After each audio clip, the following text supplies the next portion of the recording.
وہ جو ڈیسیژن کریں گے پاکستان ان کے ساتھ اپنا بھرپور تعاون جو ہے وہ فراہم کرنے کو تیار ہے. پاکستان اور قطر نے کہا ہے کہ 10 دن کے لیے جنگ بندی کریں, مجھے حالات نظر نہیں آ رہے جی معذرت کے ساتھ. سہیل آفریدی صاحب جو ہیں وہ کہتے ہیں پیپر ٹائیگر, یہ وہ بن چکے ہیں. اچھا تو حسن یہ سچویشن تو بہت زیادہ کمپلیکس ہو گئی. کل دفتر خارجہ کی اسٹیٹمنٹ تو آگے کافی سخت تھی, لیکن اس کے بعد لگ رہا ہے کہ اب یہ سچویشن اس طرف بڑھ رہی ہے جہاں کسی بھی وقت پاکستان بھی اس جنگ کا حصہ بن جائے گا. آپ کیا کہتے ہیں؟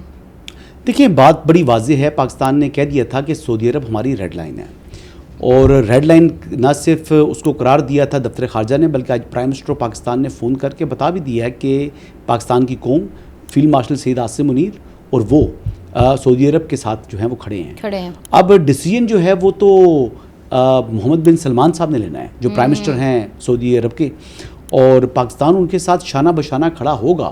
اگر انہوں نے کہا ہے کہ ہم ان کو جواب دیں گے, سخت جواب دیں گے, تو اس جواب کے اندر جو پاکستان کو کہیں گے تو پاکستان ول ٹیک ایکشن. اور یہ ڈپینڈ یہ کرتا ہے کہ وہ کیا ڈیمانڈ کرتے ہیں پاکستان سے. سعودی عرب کے دفاع کے لیے, چاہے وہ فضائی ہے, چاہے وہ جو ہے وہ زمینی ہے, چاہے وہ بحری ہے, پانی کے اندر ہے, تو وہ تو پاکستان جو ہے اس سے پیچھے نہیں ہٹ رہا. پاکستان پیچھے ہٹ نہیں رہا, اور پاکستان نے اپنی تمام کی تمام جو ہے وہ صلاحیتیں ان کی ڈسپوزل کے اوپر چھوڑ دی ہیں. اب یہ انہوں نے ڈیسائیڈ کرنا ہے. ڈیسیژن میکنگ ظاہری بات ہے نیشنل سیکورٹی کونسل ان کی ہے, وہ بھی اپنا کوئی ڈیسیژن کرے گی, وہ ڈیسیژن لے گی کیا کرنا ہے. ان کے ڈیفینس منسٹر ہیں, ان کی شورا ہوگی, جو بھی چیز ہے, جو بھی میکنزم ہے مجھے نہیں پتا, لیکن اس نے جو یا اس کا کاؤنٹر پارٹ جو بھی ہے کنگڈم آف سعودی عربیہ کے اندر, وہ جو ڈیسیژن کریں گے پاکستان ان کے ساتھ اپنا بھرپور تعاون جو ہے وہ فراہم کرنے کو تیار ہے. اچھا حسن, میں نے کل دیکھا کہ کل الجزیرہ کا ایک آرٹیکل پورا لگایا. اس سے پہلے سعودی عرب مذمت کر رہا تھا, لیکن یہ جو آرٹیکل ہے یہ ایران کو ایک بڑا سٹل میسج بھی دے رہا ہے کہ دا ہوتیز میں soon discover the limit of Saudi strategic patience. Houthis 1 inch 1 centimetre بھی جو ہے نا ایرانین سے باہر نہیں ہے, 1 سینٹی میٹر بھی باہر نہیں ہے. یہ میں پہلے بھی بات کر چکا ہوں.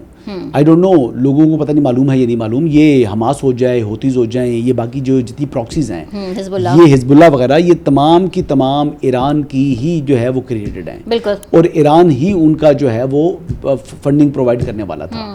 تو آپ کو سمجھ رہا ہے کہ سعودی عرب کی جو بحریہ کے اوپر جو حملہ ہوا ہے یا ان کے جو جہازوں کے اوپر حملہ ہوا ہے وہ ایران کی مرضی کے بغیر ہوا ہے, تو یہ بات ممکن تو نہیں ہے نا جی. بالکل. اب اتنی تو عقل سب کو ہے.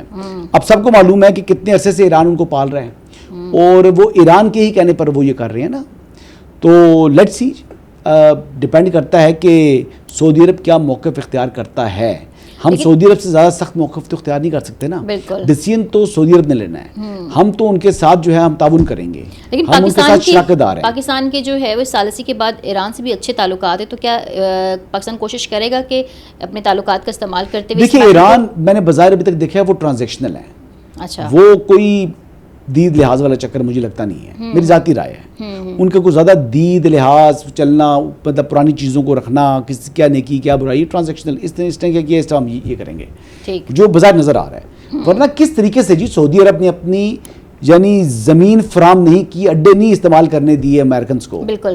تو اس کے باوجود اگر وہ سعودی عرب کے ساتھ اس قسم کے حالات چل رہے ہیں تو میرے خیال کے مطابق مناسب نہیں ہے نا جی. ہم کئی دفعہ پہلے کہہ چکے ہیں کہ سعودی عرب سے چھیڑ چھاڑ مت کریں, سعودی عرب کے ساتھ چھیڑ چھاڑ مت کریں, ورنہ ہمارے پاس کوئی آپشن نہیں ہے دوسرا.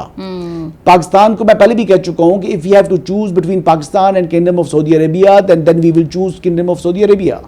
یہ بڑی واضح اور دو ٹوک الفاظ کے اندر پاکستان نے یہ پیغام دیا ہوا ہے. کل دفتر خارجہ نے پیغام دیا, آج پرائم منسٹر پاکستان نے بھی ٹویٹ کر دیا, اور یہ ٹیلی فونک کنورسیشن ہوئی ہے ان کی محمد بن سلمان سے جو کہ پرائم منسٹر ہیں, کراؤن پرنس ہیں, تو واضح کر دیا پاکستان نے اپنی سپورٹ. تو اب ڈیسیژن جو ہے وہ اگین سعودیز کا ہے, پاکستان کا نہیں ہوگا. اچھا حسن, میں نے دیکھا کہ ڈونلڈ ٹرمپ نے بھی ٹروتھ سوشل پر ایک بار پھر دھمکی دی ہے, اور اس پر ان کی دھمکی یہ ہے کہ اگر کسی ایک جہاز کو بھی نشانہ ایران بناتا ہے تو ہم اس کے بدلے ایک ان کا پل یا ایک ان کا پاور پلانٹ اڑا دیں گے. ایران نے اسٹریٹ فارورڈلی جواب دیا کہ وہ اپنے ہارمونز پر اپنی خود مختاری سے دستبردار نہیں ہوگا. تو یہ تو کہیں طریقے سے تھمتی ہوئی سچویشن لگ نہیں رہی کہ یہ لوگ کوئی مذاکرات پہ آئیں گے, یا جنگ بندی کی جو تجویز دی گئی تھی قطر اور پاکستان کی. دیکھیے رائٹرز وغیرہ بتا رہے تھے کہ پاکستان اور قطر نے کہا ہے کہ 10 دن کے لیے جنگ بندی کریں, مجھے حالات نظر نہیں آ رہے جی معذرت کے ساتھ. دیکھیں مجھے تو دیکھیں نا, امریکہ کو کلاس سے یہ چیز سوٹ بھی کرتی ہے کہ جو اگر مڈل ایسٹ کی اکانومی بیٹھتی ہے اور یہاں سے جو آئل پروڈکشن ہے یا آئل سپلائز ختم ہوتی ہیں تو یورپ کا پورا انحصار امریکہ پر ہو جائے گا. وینزویلا بھی انہوں نے وہاں سے اس کو ایک طریقے سے ٹیک اوور کیا ہے, تو وہ آئل امریکن آئل سارا بکے گا وہاں سے, وہ بیچیں گے, وہاں سے ادھر آ جائے گا. یورپ کو تو فرق نہیں پڑنا, امریکہ سے براہ راست یورپ آ جائے گا سارا کا سارا مال. خراب کس نے ہونا ہے, سعودیز نے یا مڈل ایسٹرن ممالک ہیں, قطر ہے, یو اے ای ہے, باقی ممالک نے. بٹ ایران بھی تو پے کرے گا پرائس جو کر بھی رہا ہے. ایران کے لیے تو ظاہر بات ہے کاسٹ بھی ہے, اور دیکھیں اس کی کاسٹ کسی حد تک چائنا پر بھی بنتی ہے. چائنا بھی ایران سے یعنی انٹرنیشنل پرائسز سے کم قیمت کے اوپر آئل کی پروکیورمنٹ کرتا ہے.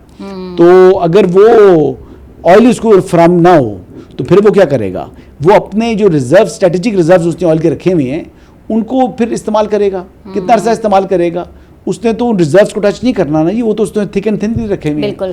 تو وہ پہلے اس طرح ہو جائے تو وہ ظاہر بات ہے کس ملک کے مفاد میں ہے جی یہ چیز. بالکل چائنا کو بھی یہ چیز سوٹ نہیں کرتی. بالکل. تو یہاں پر ایران جو ہے وہ دیکھیں, جرمنی نے بھی نا ایک ٹائم سوچا تھا کہ میں پوری دنیا سے ٹکر لے لوں گا, ٹھیک ہے, تو وہ دنیا سے ٹکر نہیں لی جاتی ہوتی. میں یہ کہوں گا صحیح ہے. اچھا بالکل لاسٹ میں آ جاتے ہیں. کل ہم نے ڈسکس بھی کیا تھا کہ 5 اگست کو جو کہ بانی پی ٹی آئی کی گرفتاری کا پہ انہوں نے احتجاج کرنا تھا, تو کل جو ہے وہ مشاورتی اجلاس ہوا. بیرسٹر گوہر صاحب بھی تھے, سہیل آفریدی بھی تھے, شفیع جان آپ کے فیوریٹ وہ بھی تھے. اس کے بعد انہوں نے میڈیا سے گفتگو کر کے بتایا کہ جی ہمارا 1 پوائنٹ ایجنڈا تھا جس پہ اتفاق ہوا ہے کہ عمران خان کی رہائی کے لیے ہم تحریک چلائیں گے. اب جو 5 اگست کو پشاور میں جلسہ ہوگا اس میں سہیل آفریدی لائے عمل کریں گے کہ کس طریقے سے ریلیاں. تو اس ساری سچویشن کو آپ کیسے دیکھتے ہیں کہ یہ 1 پوائنٹ ایجنڈا بھی کام کرے گا کہ نہیں؟ یہ ڈیڈ ہارس ہے جی P T I. Imran Khan dead horse ہے, آپ اس کو زندہ رکھنے کے لیے روز سوال کر دیتی ہیں. عمران خان کی رہائی کیا موب جسٹس کے ذریعے ہو سکتی ہے؟ جواب ہے نہیں. کیا عمران خان انلیگلی ڈیٹینڈ ہے اس ٹائم؟ بالکل اس کا جواب ہے نہیں. وہ عدالت سے یعنی ان کو سزا ہوئی ہوئی ہے, وہ مجرم ہیں, وہ کنوکٹ ہیں. تو یہ جو باتیں کرتے ہیں پاکستان تحریک انصاف والے اپنی جو آڈینس ہے اس کو خوش کرنے کے لیے, اپنے جو ورکر ہے اس کو چارج رکھنے کے لیے. لیکن بات یہ ہے کہ سہیل آفریدی صاحب جو ہیں وہ کہتے ہیں پیپر ٹائیگر, یہ وہ بن چکے ہیں, یہ جو ہے نا کاغذی شیر ہیں. ان سے توقع نہ رکھیں جی, آئندہ کا لائے عمل دیں گے جی. لائے عمل آپ نے بڑے دیے ہیں, جو آپ نے کہا تھا کہ میں عمران خان کی آنکھ کا معاملہ ہے میں یہاں سے اٹھوں گا نہیں, پھر آپ اٹھ گئے, پھر آپ یہاں سے جناب آئے تو آپ نے کہا جب گھی ٹیڑھی انگلی سے سیدھی انگلی سے نہ نکلے تو انگلی ٹیڑھی کرنی پڑتی ہے, پھر آپ چلے گئے, پھر ابھی کوئی اور لالی پاپ دے دیں گے, پھر جناب وہاں پر ارباب نیاز اسٹیڈیم ہے وہاں پر انہوں نے, جس کو اب عمران خان اسٹیڈیم یہ کہتے ہیں, وہاں پر انہوں نے اسمبلی کا اجلاس رکھ لیا. مطلب اس قسم کی فنکاریاں کرتے رہیں گے, اس سے کیا فرق پڑنا ہے؟